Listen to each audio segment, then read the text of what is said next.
Salut, salut chers combattants, c'est le Banen de Yingui. Bonjour et bon après-midi. Alors aujourd'hui, après les activités ou les événements du Mali, nous allons parler de la réaction de la France.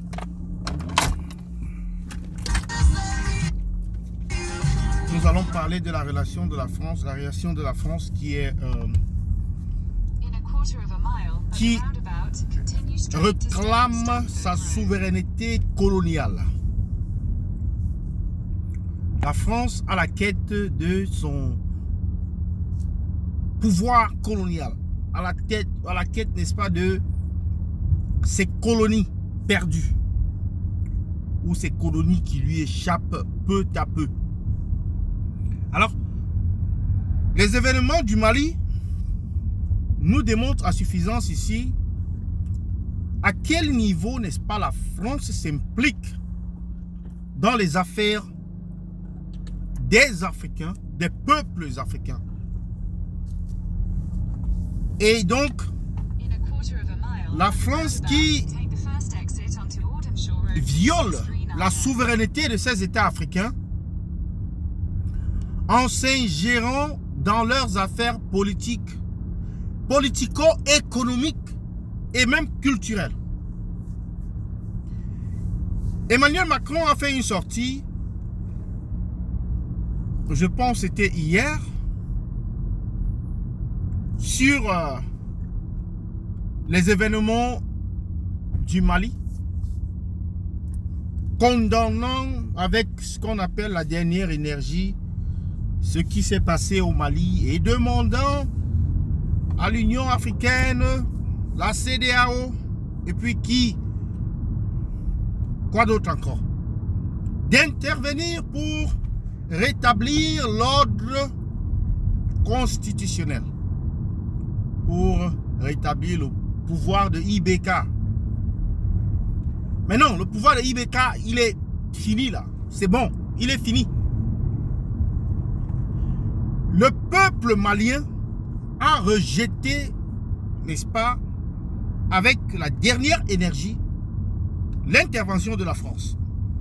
La France, il faut le dire, depuis des dizaines d'années, pratiquement 10 ans, que le Mali est en proie, n'est-ce pas, à des violences de tout genre. La France qui arme les djihadistes pour déstabiliser ce pays afin d'y avoir un contrôle permanent et pour justifier sa présence sur le territoire.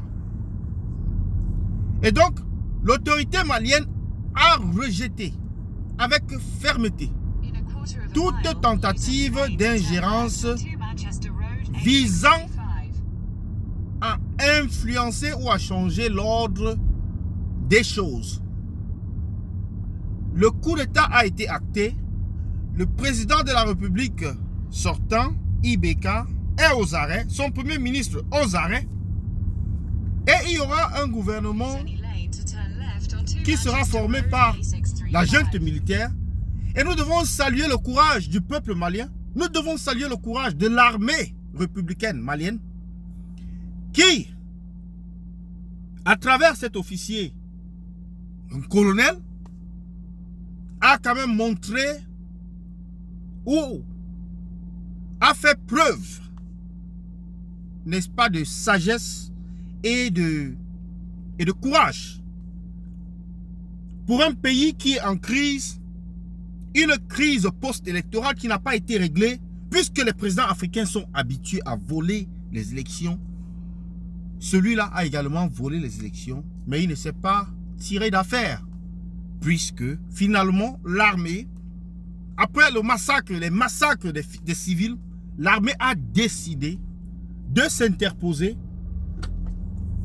Et c'est ce que nous demandons à toute armée qui se veut républicaine, à toute armée qui se veut, n'est-ce pas, une armée du peuple. Donc nous disons bravo à l'armée malienne pour, n'est-ce pas, cet acte de bravoure, cet acte de patriotisme, cet acte de souveraineté, oui, lorsque les choses tournent mal, l'armée doit intervenir. Parce que l'armée est l'armée du peuple. L'armée n'est pas l'armée du dictateur, comme on le voit partout ailleurs, dans les pays, dans les grandes dictatures africaines, comme au Cameroun, où l'armée est prise en otage par le pouvoir exécutif, par la dictature. Et donc l'armée fait et joue la volonté de la dictature. Le peuple camerounais doit s'inspirer de cet exemple malien, que ce soit l'armée camerounaise, que ce soit la population camerounaise, de ne jamais céder et de ne jamais abandonner, de continuer à combattre, de continuer, n'est-ce pas, la lutte, car ça paye. Qu'est-ce que c'est beau d'être libre? Combien de fois on va vous le rappeler? Et donc aujourd'hui, cette leçon doit plus que jamais rentrer dans la tête des populations camerounaises, tchadiennes, zimbabwéennes, guinéennes, parce qu'il y a également la Guinée. Donc, ces pays-là où il y a des dictateurs qui s'accrochent au pouvoir et qui ne veulent pas une transition ou un changement démocratique, parce qu'ils volent les élections, ils tuent leur population, ils emprisonnent leurs opposants politiques, ils font tout pour rester au pouvoir. Nous devons encourager, trouver dans cet exemple malien de l'inspiration pour mener la lutte de libération dans ces dictatures qui continuent, n'est-ce pas, à prendre cours et qui continuent, n'est-ce pas, à théoriser les peuples africains. Donc, chers combattants de la liberté, combattants de la justice, combattants de la démocratie, c'est mon message de ce soir. Le peuple malien, au peuple malien, nous disons bravo, et à l'armée malienne, nous disons bravo. Votre geste, votre courage est un bon exemple à suivre. Et sur ce, j'en ai terminé pour ce numéro, et j'invite par ailleurs tous les autres combattants à se rendre en masse sur le poste du président de la République française, qui a d'ailleurs été envahi par les populations maliennes, africaines en général, maliennes, camerounaises, pour lui dire ces 4 vérités. Lui qui avait dit que le peuple camerounais, les peuples doivent prendre leur destin en main. Et quand les peuples prennent leur destin en main, ils commencent à vociférer et à dire des inepties. Donc il faut aller là-bas lui rappeler que les peuples africains sont souverains et nous voulons que la France dégage. Que la France dégage et qu'elle libère l'Afrique, qu'elle libère les pays africains. Et c'est sur ce, j'en ai terminé. Bonne soirée à vous. Laissez ce que vous pensez en commentaire.